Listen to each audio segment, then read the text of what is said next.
his status as a whistleblower. I guess technically he is a corporate whistleblower because he was raising concerns about morality and ethics in the use of this copyrighted information.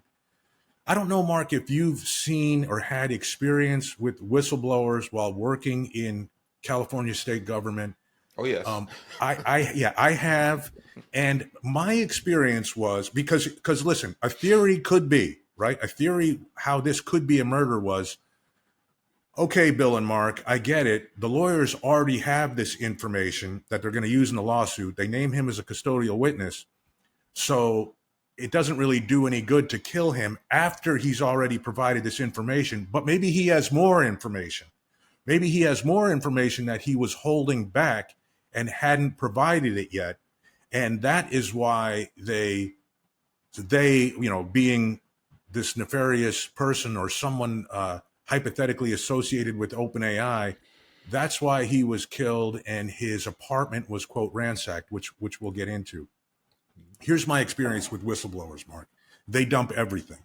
They dump everything up front. If they have information, it's usually an emotional decision and a hard decision to kind of blow the whistle on, your place where you're currently working, your place where you used to work.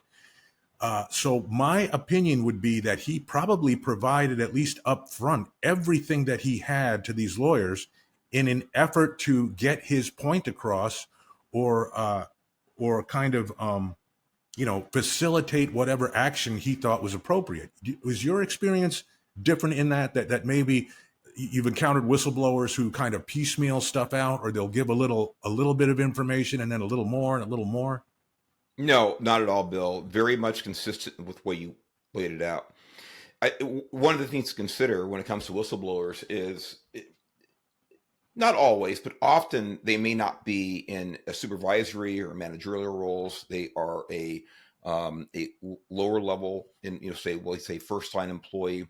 So their perspective, understandably, is very narrow about, day-to-day operations. They may not have a larger overview. Again, that's not 100% true. Often managers are the whistleblowers. But my point is that when they do come forward, the information they have, their allegations, to put it that way, are very, very narrow, and they're very, very concentrated on a particular topic. And like you said, everything in regard to that concern is vomited.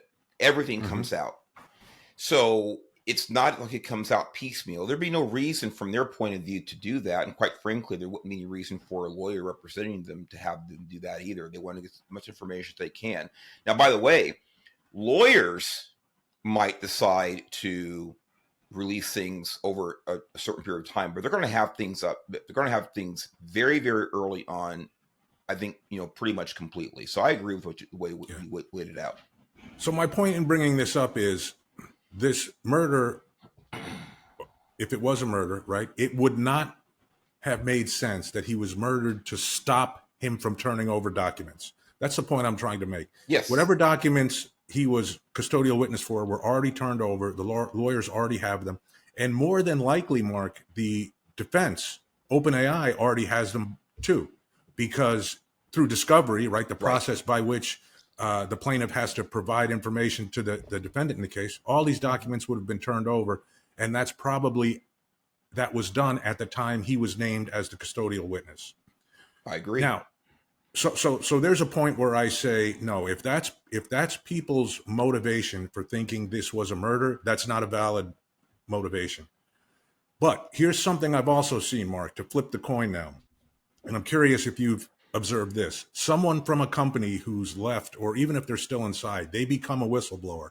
And I think our friend Pete Friselli, the former deputy director of ATF, or assistant deputy director of ATF, who was involved in whistleblowing on the Fast and Furious operation in the Obama years, I think he spoke of this.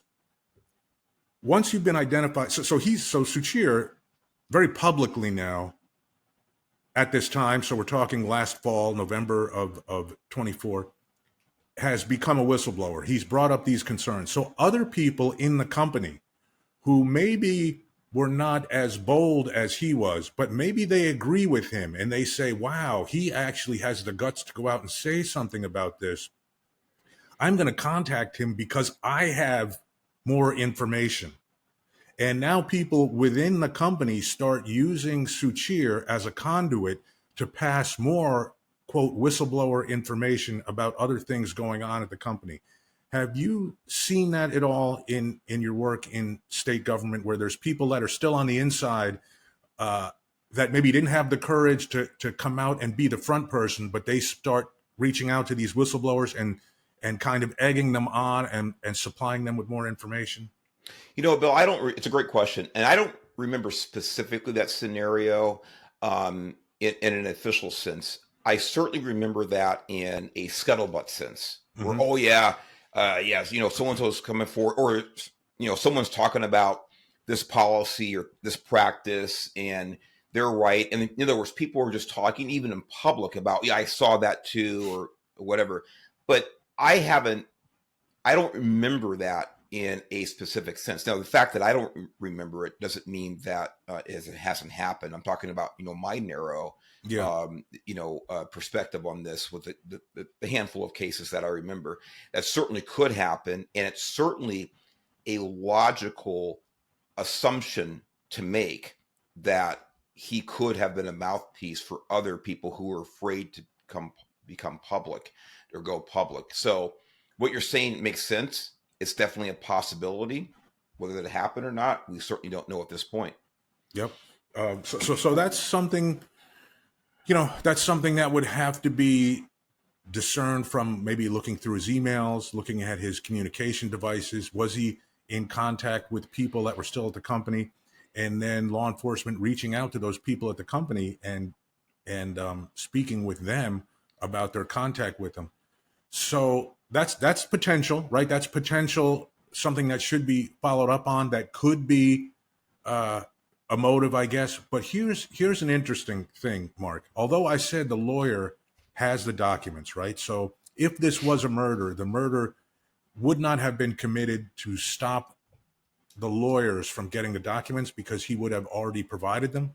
To make that clear, who now lays the foundation Right. to get those evidence into court? That's the 100%. challenge now, right? The Yeah. lawyers had planned that he was going to be the custodial witness. He was going to lay the foundation and bring validity to those documents. He could kind of validate them and say, yes, this is an email that I received on my work email account that talked about whatever it talked about, copyrighted material or how to do this or how to do that. He would be the one that would lay the foundation to admit that stuff into evidence.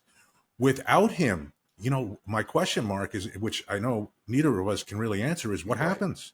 Yeah. You What know, happens? yeah, We're not lawyers, and you know, I would imagine, Bill. And again, we have some attorney friends out there listening to us. Please comment and you set us straight here.